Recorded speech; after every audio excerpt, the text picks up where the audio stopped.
Madden Bible Nation, Sgibs here for another exciting edition. It is not your den, it is not my den, but it is the Mad Den, aka the Laser Show, the internet's most passionate show about John Madden Football 2011 by EA Sports. Baby, kicking off with a bang, show number 92. Today we're going to take a little segment break away from the Pittsburgh Steelers. We'll finish that up with our next shows. But what we're going to talk about today is identifying formation-specific weaknesses. So what I mean by that is we take a look at what the offense is. We're specifically playing defense. What we're going to do is take a look at where the offense is weak in terms of pass protection. And then for tomorrow's show, we're going to look at the flip side, look at the strengths of certain formations and where their strengths are in pass protection, where you have to be aware of where pressure's coming from. So one thing I really like to stress is that, you know, I can take, not only I, but you at home too, you can take one play on defense, just one, and you could run this play over and over again, but the main idea behind this play is that you can bring A-gap pressure, you can bring outside C-gap pressure, you can bring B-gap pressure, you can bring pressure from everywhere. This play is very versatile. It's my base play. I come out every single time when I'm playing the game. So it's called, from the 46 normal formation play is called inside blitz. I come out in the 46 speed package from the New York Jets playbook. The 46 formation that was found in a lot of different playbooks, and you will find the inside blitz in each of those playbooks. So let's get this party started. Let's get into it right away. I mean, we'll go real quick. Charlie Sheen, anybody? Charlie Sheen? Guy has been a madman. Some straws falling over here. Sorry about that. But Charlie Sheen just laying up the airwaves. He's just being crazy out there. If you guys have any feedback about that, let me know. I don't even want to comment on him. I'm just Charlie Sheen. You know, hey, 2.5 Men, good show. Something along those lines. But let's get into the party started. Let's get this zoom in. Zoom. For those of you that didn't know, this is the Laser Show. Put that back up there. So it's time for the zoom. Here we are. Moving it. And moving it. And moving it well.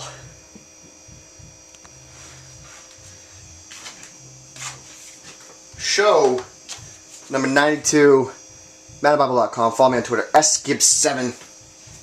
And let's not forget, 74 days until something exciting happens. You guys may have been wondering, you know, Gibbs, where have you been? You've taken a couple weeks off here from Madden TV. I know. You know, that's what happens. Some exciting things have been happening. Just say that, and you know, we will deliver. Don't you worry about that. We're back on track though. Missed a couple weeks here, but no big deal. We're back in action here. So the play we're going to look at, we'll show you specifically on offense. We're going to show you some different sets. We'll come out in what I think is the best play in the game: shotgun tight flex, Falcon cross. The play we're coming out in is the triangle play here, inside blitz. Now, when I say you have to find where the weakness is in the formation. Now, a compressed set is certainly tough because the compressed set has the ability to pick up any and all pressure. And that in of itself makes it tough to say, well, you know, the offense can really pick up pressure anywhere I send because they just have to block the right number of guys. The guys tight to the line of scrimmage are able to aid in pass protection if they block them. But the idea here is that typically the offense isn't going to be looking to block a wide receiver. It's something that's unnatural, but you know, it can happen. But just understand that it's not something that you should expect every single. Specifically, you should never really expect it. You need to expect a few specific players that are blocking. So, for example, here my running back. I expect that the running back will aid in pass protection. So anytime that there's a play where I'm bringing pressure, I should understand that the halfback there is going to be able to pick up pressure and help the offense in pass protection. So let's first block the halfback. Starks, just quick blocked him there.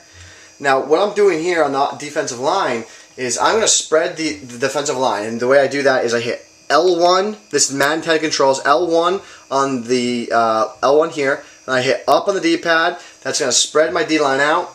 And then what I'm going to do is I have both McFadden and McLean, my two inside linebackers here. They're both blitzing. So what I want to do to bring pressure off the right edge here is, that's where we're looking to go, is because we're trying to attack the halfback here to show you this. I'm going to look to blitz McFadden through this B gap, stack him here, move over McLean. I want to fake like I'm blitzing McLean in that B gap. You can leave Kelly and you can leave Shaughnessy, whatever you want to do there, but I like to do a contained spy to try and coax this left side of the line out of the play. My next move here is I'll control and I will user Michael Huff, the deep safety, on the halfback. Now, what happens here if I don't block the halfback? What's going to happen is that guy on the right hand side here in the right B gap, someone will shoot him free. And what's going to happen here? Okay, it was the end. The end got in, and as you can see, great play by Michael Huff. But what's important there is to see that the end got in free. So the defensive end got in free. But because the halfback is there to block, look, watch. The halfback is able to pick up the block, able to pick up the pressure, because the halfback is on that side. So we can, it's not really called the strong side per se for this formation, but we can call this the strong side of the formation in terms of pass protection, because all they have to do to pick up any pressure to the right is block the halfback, and they're able to pick up pressure. So that needs to be a first thing we recognize when we're on defense. The very first thing that you need to recognize is, where is the halfback? Identify the halfback. And you need to know that if you are going to send pressure from that right side, you need to really, really overload that side. And this is what I mean by overload that side. So before, we sent 3 guys and we got a guy in, and what happened was the halfback was able to pick up the pressure for us. Now what happens is, now if we send an extra guy over there and they block the halfback, we should be able to try and scoot a guy in free here. Nope, wasn't able to do the guy. The offensive line recovered. But the idea is, if they're gonna block that halfback on that side, you need to send an extra guy over on that side to blitz. So for example, we could do it like this. Will work. So you blitzed McFadden in that area. Now I'm gonna blitz McLean again off the edge here. Kelly and Shaughnessy, same thing I did last time. So now if they blitz Starks, I should be able to get a guy shoot off. There you go. See, now that time, that's what I was looking for. That time, we accounted for the extra offensive player and pass protection, and we were able to see the matchup on the right side here. The halfback picks up the DN, but our other blitzing linebacker comes in off free. So as you can see, it's tough though, because you're really giving away where you're sending pressure, and if they slide protect, then you're in a situation where you're not happy. So what I always like to do is I always like to say, okay, well, I see that the halfback is on the right side, so I'm going to, at all costs, I mean, I will mix it up, but at all costs, I'm going to try and avoid where the halfback is. So I'm going to set my defense up, make it look like I'm sending both B-gap pressures, but this time I just blitz both Shaughnessy and McLean down at this left B-gap here.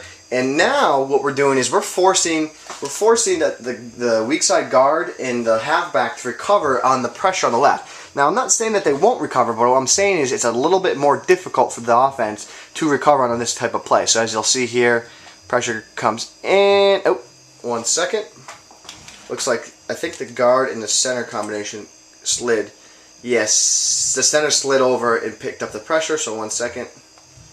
We'll work on that. So here you have it again. McFadden. So the idea is to make it difficult for where the pressure's coming. That's what we're looking for. This time the pressure got there, exactly what we're looking for. Now, you will see that center, or the halfback, the center will sometimes recover, but typically what you will see as a result is like this. The center doesn't recover, the DN shoots off free. We're sending this still the same blitz as we were sending from the right side that was getting in before, but now notice the offense does not have the ability to pick up the pressure. And this all has to do with the fact that the offense has the strong side is to the right and their weak side is to the left. So you need to first understand that. When you see a formation, you need to identify and say, okay, halfback's right, I'm going to send pressure left. That's the very first thing that you need to start thinking of. Another thing too I wanted to touch base with this inside blitz play. You can send pressure up the A gap. You can send B gap pressure. It's very simple to do from one play. You can get A gap, B gap. There's the A gap. you can get pressure from all areas of the field. So that's why I really like this play. The versatility of this play is absolutely ridiculous. So here's outside C gap pressure now. Here's outside C's. There it is. You saw the pressure there for outside C. Now if you're looking to send outside, inside B, you can do the same thing here. So here's inside B on the right. As you have it. Oh, the halfback took him with him. Go up and make a play, Starks. But there's a lot of versatility with this inside blitz play, which is the reason my main play. And let's not forget, you don't even have to blitz. You do not have to blitz. Look, I played a 2-man cover shell now, and I'm just going to do complete coverage. I'm going to rush one guy, and now in the complete coverage defense, they think pressure's coming. Complete coverage, now it just mixed up their plans, and batted ball down. So that's what I like about the inside blitz from 46 normals. You have the ability to bring pressure from all gaps, play coverage defense, and your man coverage behind it still stays the same. Let's take a look at a different offensive formation now. Let's see if we can now identify a different formation where pressure is different this time. So we're going to come out in the tray open formation. In the play, doesn't really matter. So now at home, I want you to say, okay, well, look at the formation. You see where the pressure is. You see what the alignment is. Where is the offense weak? Now, halfback is to the left. Now, that's signaling to me pressure should come from the right. Now, it's going to be harder for the right, just in theory, for the right side of the line to recover here. And again, this is just all base types of defense here. Things get a little bit more complicated when you're in the heat of the battle, but you got to understand that this is the basics of what we're trying to do with the defensive side of the ball here. So identify the weakness, send pressure off that right edge. There you have it. You need to identify, again, man zone, doesn't matter, but identify where that weakness is, okay? Get comfortable with it. Learn how you can bring pressure from either side, again, from the 46 inside normal blitz. Let's go again, show you again. Another formation, I know a lot of people freak out when they see this. A lot of people freak out when they see 5 wide. And my question is this. If you are at home, I want you to tell me one thing. Where is the offense weak? Think about it for a second. Do do do do do do do do do do do do do do do do do do do do. Okay, they are weak everywhere. They're weak A gap, they're weak left, they're weak right. The reason is because they have no one in pass protection besides the offensive line. So I can literally send pressure up the A gap.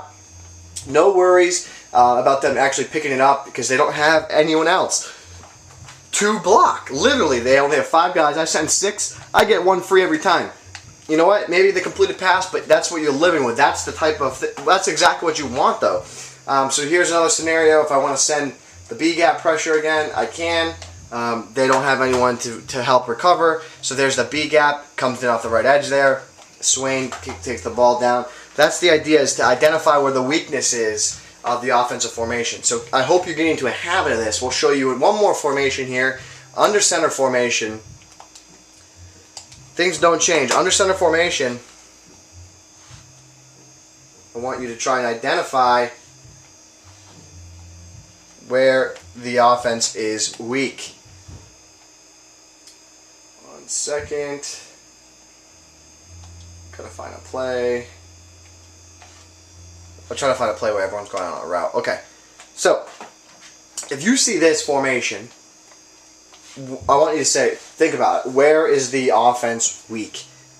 You definitely don't, I shouldn't say don't, but you don't want to send pressure from the right because you first got to think, they have a tight end in to help block. So if they block that tight end, or if that tight end's on a blue route, your pressure is going to get picked up right away. So you need to recognize that and say, okay, I need to change up what I'm doing defensively, and I need to focus on bringing pressure off the left edge. So that's your number 1 goal when you see something like this is, okay, pressure off the left edge. Make them adapt. I want to make my opponent have to stop my pressure and adapt to what I'm doing. And that's the idea here. So again, this is what we're looking here. We're saying, you know what, you can run a heavy pass protection to the right, but I'm going to force you to pick pressure up from the left. So something that you might see, they might want to keep the halfback out. Maybe they'll block the fullback left here, try to pick up that pressure. pressure comes in, but again, we're overloading the right side there, or the left side there, and pressure comes in. Now let's show you, I want to show you that same blitz, but this time if we run that same blitz from to the right side, you're going to see that it should get picked up, because if we block that tight end, it should get picked up. So here we have it. We're just flipping the play so we can get that same blitz set up. So here's the same blitz. Now let me block my tight end. Tight end picked up, and actually it looks like I think McFadden, yeah, McFadden was covering the tight end there, and he came in and went off his assignment. But the idea, let me show you that one more time. Hold on. Hold on.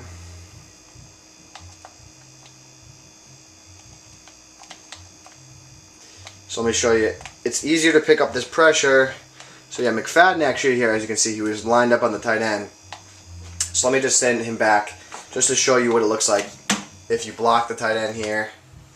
Pressure is going to get picked up, and now you have time in the pocket to go ahead and pass. So that's what I mean by heavy pass protection on the right side. You have the ability to pick up that pressure. Same blitz that we set up the other side, but this is because we had the extra tight end on that side. We're able to pick it up. So that's the main focus, is that we can pick up pressure on that side. So you really want to focus on picking this up. This is something that's going to help your defense tremendously. Man, zone, doesn't matter. You really want to focus where is the offense the weakest, and that's why I want to attack. Now, let me show you one other thing. I said this was the last formation, but let me show you one other formation. We'll come out in the same play. Now, here's an interesting formation, because I want to have you read, where is the offense weak? Trick question, because the offense is very balanced. In theory.com, the offense should be able to pick up any pressure I send at it. What I mean by that is that if they block both fullbacks, and in this example, the halfback, deep halfbacks on a blue route, let me show you what can happen. They block, everyone's picked up. Everyone's picked up, you have time to roll out of the pocket, and just a bad throw by Rodgers. But that's the problem right there. So if you send pressure, then you recognize, okay, this is a balanced formation. What do I do? Well, they can pick up, essentially, you can pick up any pressure from this full house formation. So as a defense, you need to think, what can I do? I want to try and send passive pressure. And that's where we get a little bit more into our advanced setups, where we look to call the contained defense out of this a formation like this, because we really don't want to go all out. But what we're trying to do, we're trying to catch the defense or the offense here off guard with what they're trying to do. So we'll still have good coverage. The contained defense, same play. I'm not saying it'll get in, but I'm saying a little bit sneakier pressure. We have better coverage on the field. Pressure comes in. Yep, and that's exactly what I was looking for. Now, it's just a little bit more uncomfortable pocket. Now, it didn't send the house. I actually got better results this time after sending that passive pressure. As you can see, the contain comes off the edge here. Fullback picked up the DN. Now the linebacker comes over. The weak side halfback picks him up. Look at now that side, 3 guys defending 1 over here. I have a user defending that guy. So as you can see, just a little bit better. That's where we want to talk about. That's a more advanced segment, though. What do you do against a balanced formation where they have the ability to pick up any pressure I send at them? And that's what we're going to hang on for tomorrow and for later shows, is that advanced method. But guys, for another exciting show, show number 92, something exciting is going to happen in 74 days. I don't know what it is. Nope, I definitely do. But with a whole lot of you and only a little bit of me, guys, we're changing the Madden community, aren't we? Oh yeah, wait. Whoa, wait. Let me redo that again. With a whole lot of you guys and only a little tiny part of me, we're changing the Madden community, one snap at a time.